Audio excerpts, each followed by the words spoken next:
There we go. We're going to talk this morning in our first lesson about why we act the fool sometimes. I want to make a preliminary comment here. Anytime you're dealing with somebody who's acting like a fool, chances are 98% of the time it's not your fault. I totally subscribe to the idea that hurt people hurt other people. Sad people hurt other people. People who are angry in themselves hurt other people. And so one of the things you got to do is be sure that you kind of understand that the fool you're dealing with is dealing with his or her own issues at some very deep-seated level. And most people don't have the courage to go in themselves. Most people would rather point the finger out there and go, well, it's your fault, it's somebody else's fault, blame anything other than go in and go, it's me.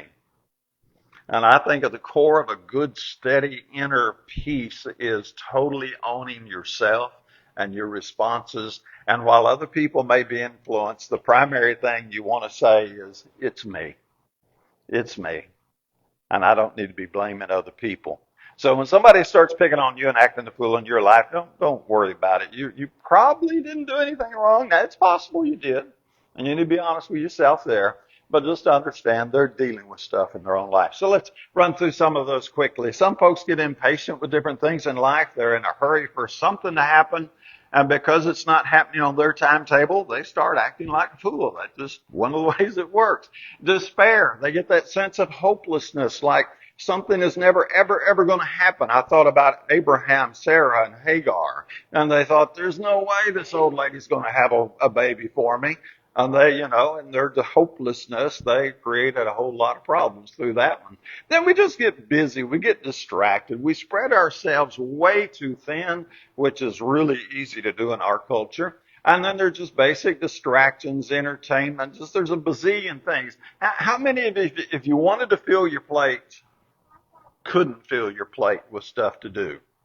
All of us have more on our plate, and we got stuff trying to get on our plate. Now, I will give you this little aside, and I heard this from Steve Harvey. He said, I'd complain about having my plate full, but I always wanted to eat. Let that one soak in just a moment. Would you really rather sit around with absolutely nothing to do and an empty plate?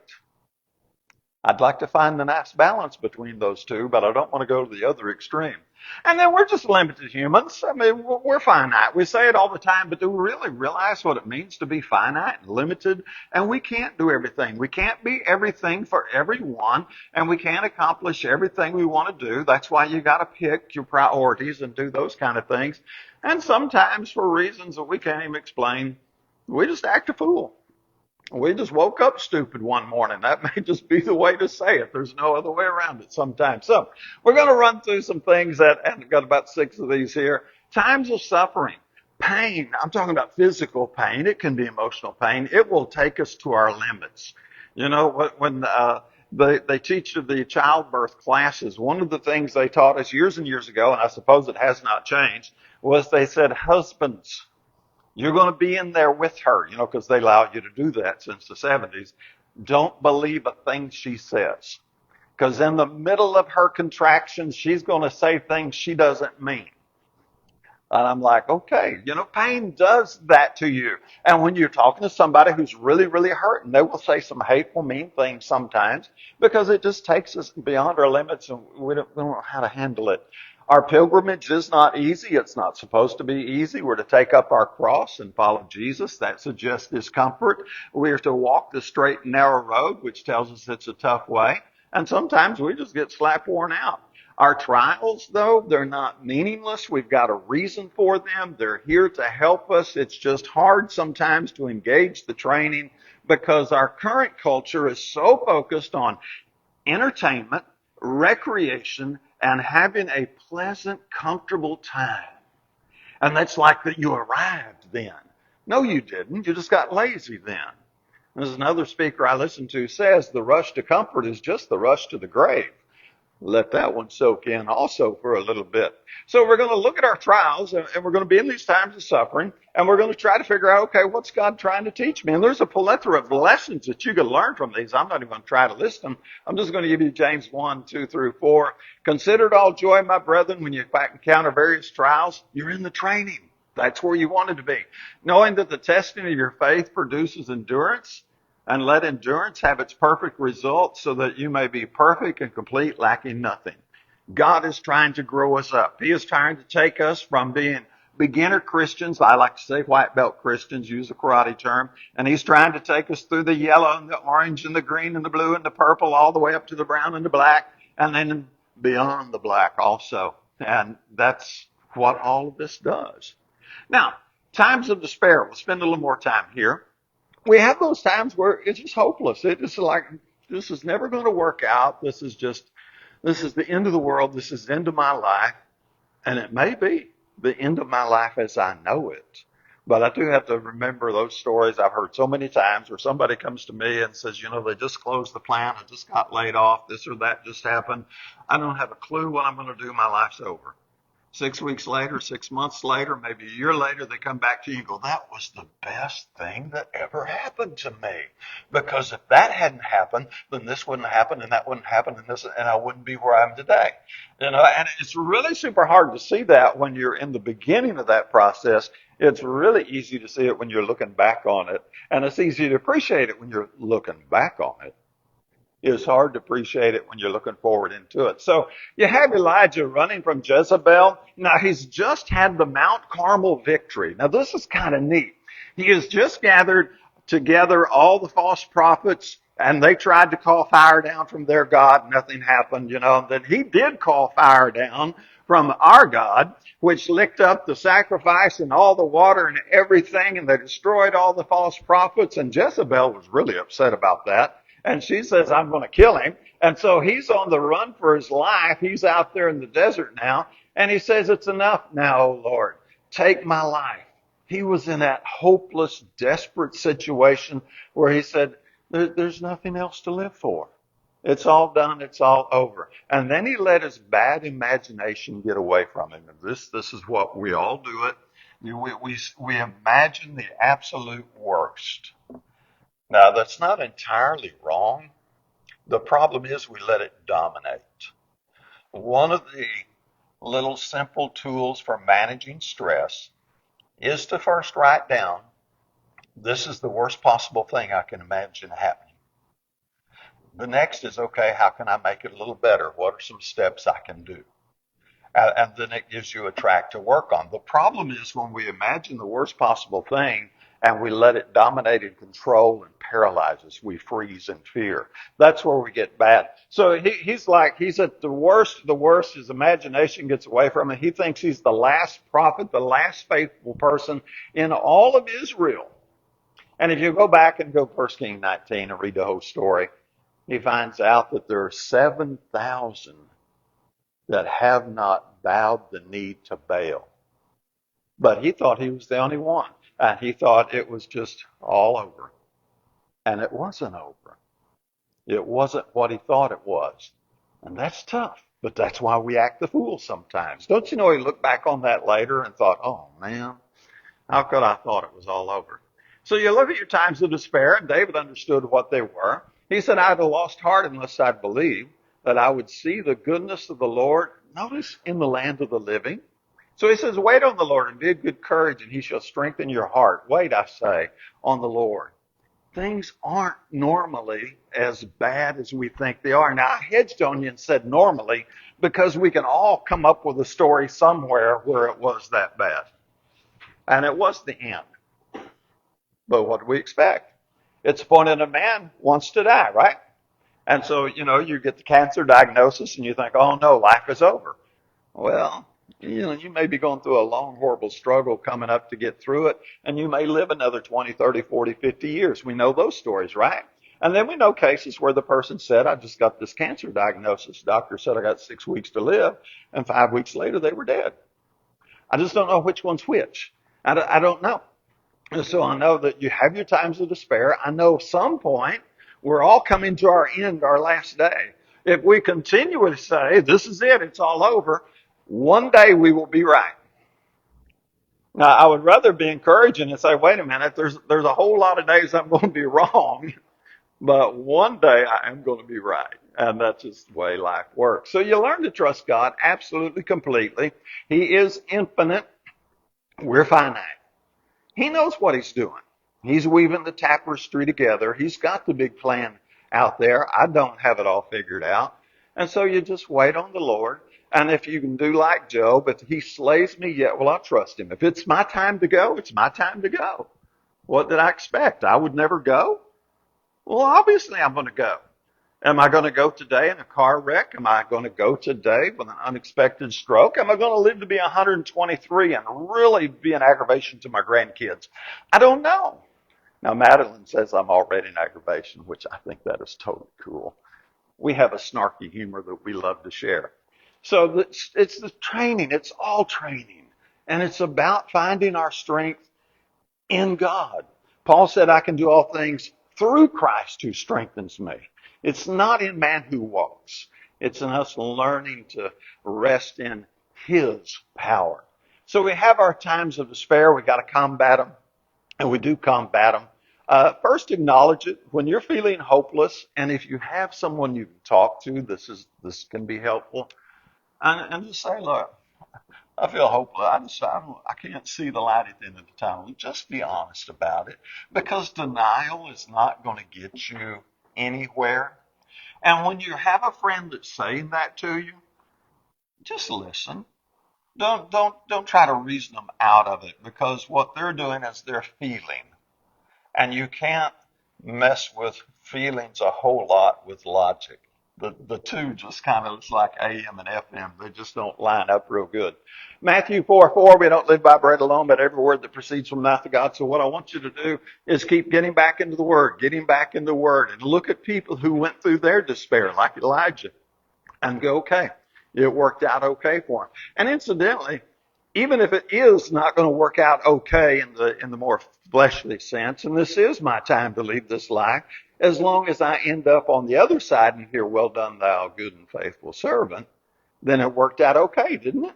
Because isn't the whole goal to grow spiritually and get to heaven? So that would be victory.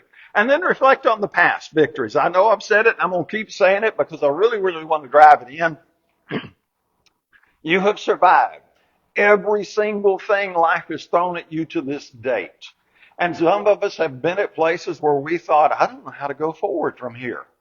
And yet for some of us, those places were 10, 15, 20, 30, 40 years ago, where we said, I don't know how we'll ever go forward from here. And somehow we went forward. Somehow it worked out. And so look back on the past. Now don't get too nonchalant with the current situation. You want to be responsible. But don't forget everything you have survived. There's been so much. Number 3, we get into times of rebellion. We think we know better than God. We get smarter than God sometimes, right? It's so easy to go, well, I'm finite. I've only got 3 pounds of gray matter in my head, and God's got all eternity. And then something happens, and all of a sudden we're smarter than God. I think that's a little ironic. So Romans 9:20, Paul would write, excuse me, who are you, O man, who answers back to God? The thing molded will not say to the molder, why did you make me like this, will it? Hmm. We say, thou art the potter, I am the clay. That's that song, have thine own way, Lord, have thine own way. Thou art the potter, I am the clay. Well, beautiful song, isn't it? And it's easy to sing. It's a little more difficult to live, isn't it? Jesus learned obedience, though. I know this is a little puzzling, and I can't tell you everything about how eternal deity came down into a body of flesh, though that's what we believe. And then he learned obedience, but Hebrews 5:8 says just exactly that. He learned obedience through the things he suffered. Now that's a direct New King James Version quote. I know that. And that's what, so he's learned obedience through the things he suffered. And so we're going to do the same thing. Instead of pushing back and rebelling and throwing a fit, which is the flesh's initial response, we're just going to do like Christ. He's in the garden. He's got Calvary in front of him. And it's not going to be a pleasant time. And if there was a way around it, he would like that. Who wouldn't? And he said, my Father, if it's possible, let this cup pass from me. Yet not as I will, but as you will. It's total submission over defiance. Because I know, and this is easy to say, I know his ways better than anything I will come up with. I can come up with some ways that short term look good, but he's looking long term and he knows. It's kind of like Megan and Chris, and they're dealing with Reese, and Reese thinks Reese knows what Reese wants because Reese is a sharp kid. But because they have a couple more years of experience, they know better. But he doesn't like it all the time. That's the way it works. Only Reese and his parents are a whole lot closer together than us and God. We're like, I can't get my arms far enough. And he knows way better. And so to learn just to surrender and submit and say, okay, Lord, I can't see what's coming, but I know you got this. That's that's tough. That's maturity there. So how are we going to guard against some of this rebellion? Well, let's hit probably 3, 4 ideas here. We're going to grow in humility. I am finite. It's not just a statement, it's a reality. I am finite. God is infinite. He knows what he's doing. Want to keep getting closer and closer to God, James 4:8. There's a lot we could say about that. We're going to make the choice. Galatians 5:24 says, those who are Christ have crucified the flesh. And so we're not going to let the flesh dominate. I know this flesh is going into the grave sooner or later. I know that. That's a fact. That's done. So let's make the choice to make the spiritual path work. Colossians 3, verse 1 and 2, that's where we set our mind on heaven, on things above. And then consider that rebellion's just an illusion, that I'm in control. I'm not in control. God's in control. And you're not in control, and Washington's not in control, and Elon Musk is not in control, and Bill Gates isn't in control, and go ahead and name all the billionaires. There's about 250 of them in the world now. It is an illusion. When the game's over, they all go out the same gate and stand in front of the judgment seat of Christ just like the rest of us. Nobody gets a pass on that. Sometimes we doubt God's love. That sneaks in on us. Satan loves it that when we do that. So we're in a hard time. And then we go, well, if he loves me, then why do I suffer? And the answer to suffering is multiple lessons in and of itself. What you cannot do is allow yourself to think because your life did not unfold as the way you dreamed it would when you were 16, 18, 21, whatever, that God doesn't like you. One of the things that puzzles me, and it happens, you go to the hospital, you visit somebody, they're in pain, they go, well, God must not like me. I'm like, what? Well, I'm in the hospital. I've got a kidney stone, or I've got gallbladder problems, or I've got this cancer diagnosis. God must not like me. No, that's what Satan wants you to think. That's not the way Christians need to think. We misunderstand what real love is. Real love is not that coddling. I'm going to put this bubble of protection around you, and nobody's ever going to say a bad word to you. They're never going to say anything mean to you, and nothing unpleasant that you don't enjoy is never ever going to happen to you. That's the problem with our society today. We got too many kids. I'm going to go off on a tangent. I'll keep it short. We got too many kids today who have had helicopter parents hovering over them the whole time, and anytime they get ready to skin their knee or do something that might be unpleasant, mom or dad's jumping in there like, oh, no, honey, don't do that. Okay, come back to our generation. Did you have a helmet and elbow pads and knee pads before you got to go out on your bicycle? You know, you came back with, we called it road rash, and mom put iodine on it. Remember how that felt? Oh, that was so cool and soothing, wasn't it? You know, and we got out there and we got hurt and we experienced life. And when we got in trouble, we got whooped. And when things went bad, we got lectured. And a whole lot of us grew up pretty good because mom understood what she was doing. She was raising kids. Her job wasn't to protect us from life, but to prepare us for life. And that's a tough one for parents. So in Hebrews 13, 5 and 6, we read that he will never desert us. He will never forsake us. And we can say confidently, the Lord is my helper. I will not be afraid. What will man do to me? It makes me think of Matthew 10:28, where he says, don't fear those who can kill the body, but after that, they can't do anything else to you. That's a hard one to get, isn't it? The body's disposable. It's already going to the grave. I want the focus on the spiritual. So what God does is he walks through the valley with us. Now I forget exactly which verse that is in Psalms 23. I think it's verse 4. Yea, though I walk through the valley of the shadow of death, I will fear no evil, for thou art, and what does it say? With me. He's with us. And that's what love does. He's the trainer. He's the coach. He's there with us the whole time. And if we can keep our focus, we'll be learning the lessons. So love doesn't shelter us from all the challenges. It gets us through them in a productive way. So you have to be really careful here with your selfish definition of what love looks like and a mature definition of what love looks like. And what love really looks like from the biblical point of view, to use the parental example again, is a spanking. It's discipline. It's punishment.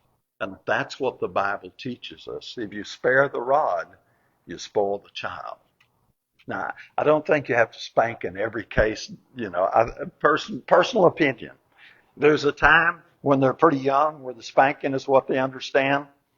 And there's the time where they get older and go, can you just spank me and get it over with? And I'm like, okay, we're through spanking now, right?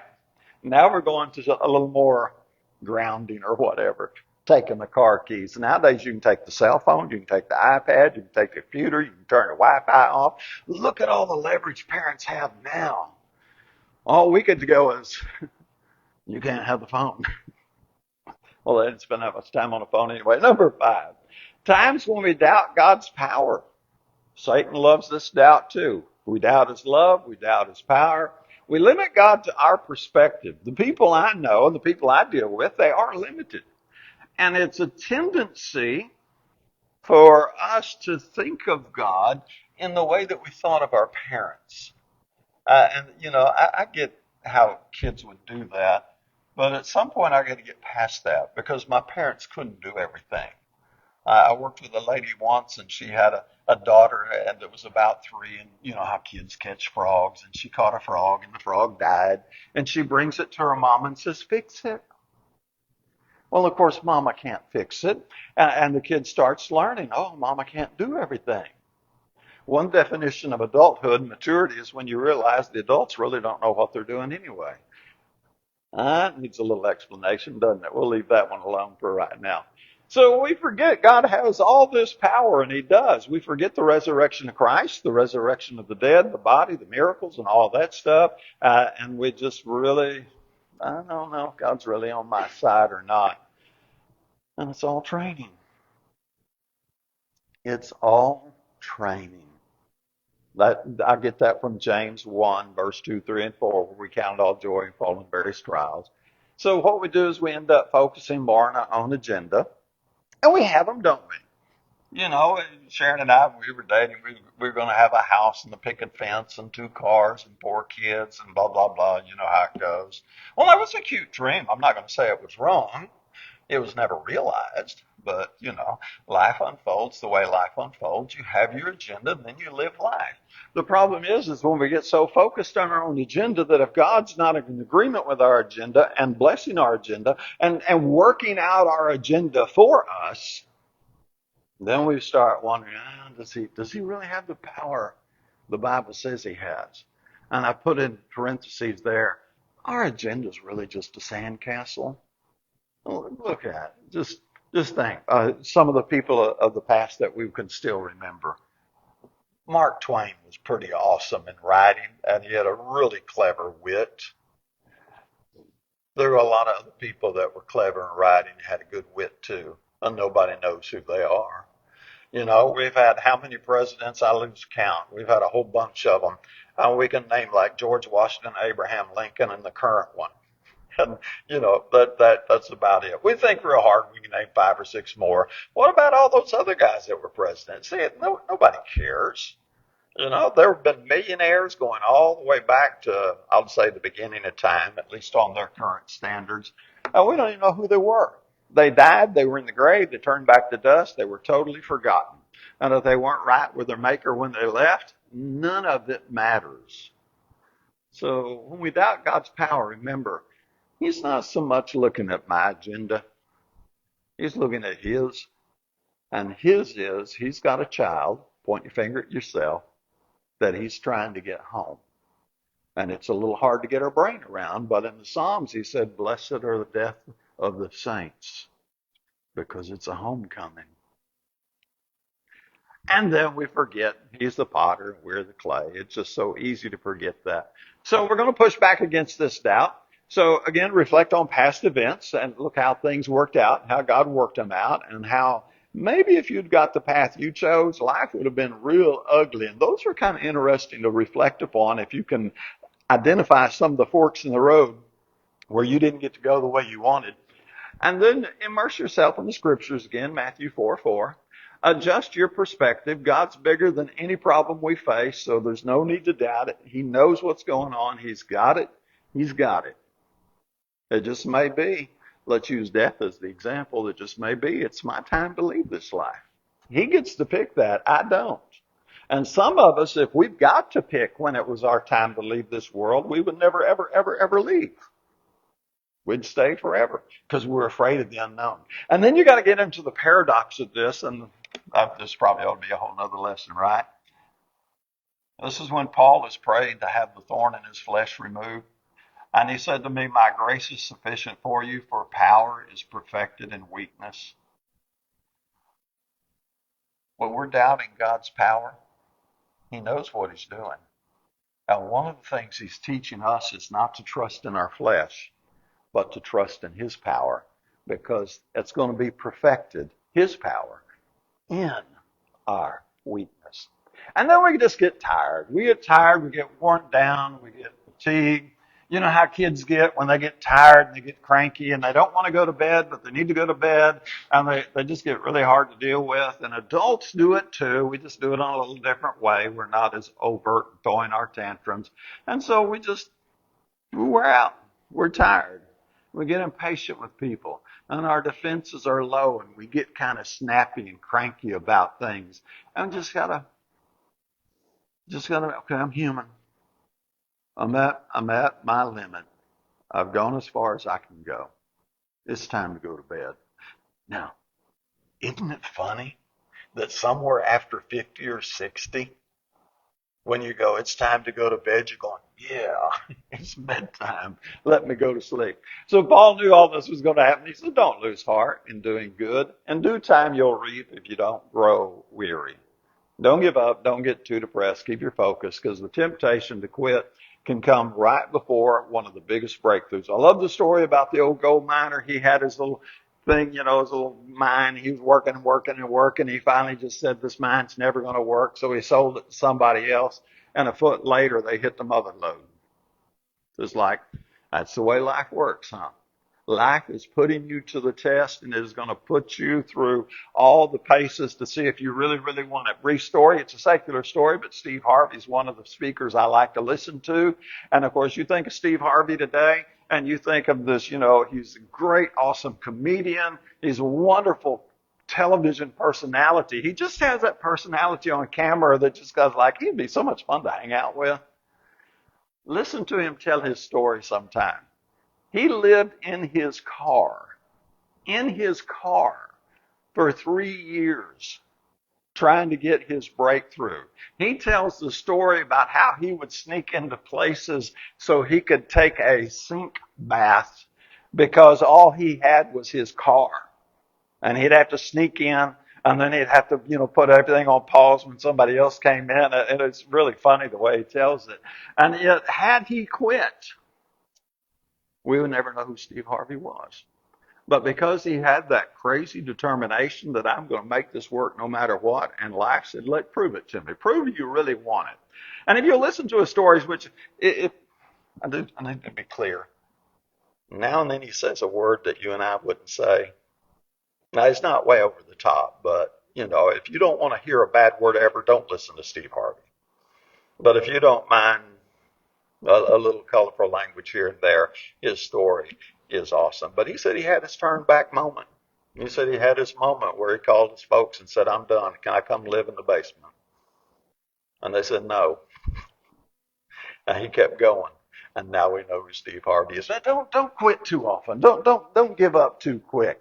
The breakthrough may be 3 years away, But if you give up 3 years away, you'll still be what you were. So somebody said, well, I'd go to college. By the time I graduate, for me, I'd be 71.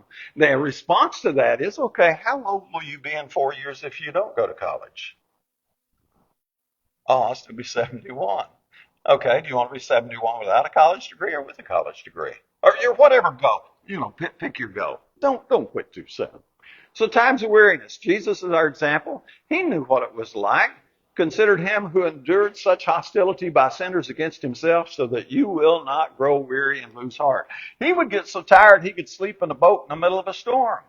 Our weariness is real. You need to acknowledge it. You need to manage it. You need to learn what you can do to help manage it. But it's not the end. It's not the end.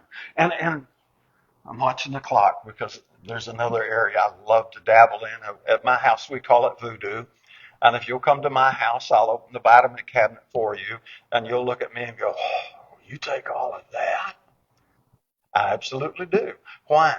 Because it's part of managing the physical changes that happen over the years. You get a youngster like Archer, you get a youngster like Reese, they're like, they're going all the time. You get to hit Matta's age, she's pushing 18, she's like, okay, I'm done. You get our age, we're like, I'm done. There are things you can do to manage all of this stuff. But you got to own it. And you just got to be brutally honest with yourself and go, okay, I ain't 18 anymore. My mind thinks I'm 18. My body thinks I'm stupid. So you just learn these things. Now, if you want to get really caught up in the rabbit hole and go down with me to Alice and the rabbit hole and all that stuff, we'll talk about how to manage your mitochondria and things you can take. And we'll just have a wonderful time, or I'll bore you to death. But fatigue is normal. You're human. It's always going to happen. I don't care if you're as young as that one or middle-ish, still young like that one. Who can I point out for middle age without getting in trouble? Middle age. Jeff, are you still middle age? Okay, so Jeff's middle age. And then we get to be senior. And it's just normal. There's nothing wrong. You just learn to go, okay, I'm tired. I need to quit before I do something stupid. Jesus experienced it. He understood it. So we're going to just keep working on it. This is part of refining what we do. We are the gold in the crucible. It's not easy. It's not supposed to be easy. He said, don't be surprised when fiery ordeals come among you, which comes upon you for your, look at that, upon you for your testing. It's all training, and we get tested in the process. So in times of weariness, be honest with yourself. Just be really brutally honest with yourself. Find your strength in your church family. Look to God. He gives strength to the weary, Isaiah 40:29. Look to eternity, because this body isn't the only thing we've got. And weariness doesn't make you a failure. So you're tired. Okay. Take a nap. And there's nothing wrong with a little nap in the afternoon. I heartily endorse that. So acting the fool, that's not the final chapter. We're works in progress. We just, see a stumble as an invitation to see something wrong. It's an invitation to move up a little higher. And just keep looking at the Lord's loving kindness. It never ceases. His compassions never fail. They're new every morning. Problem's not with God. The problem is I get entangled in my flesh, and then I miss it. If you're not on the straight and narrow road, our baptistry is ready. We're here to help any way we can while together we stand and sing.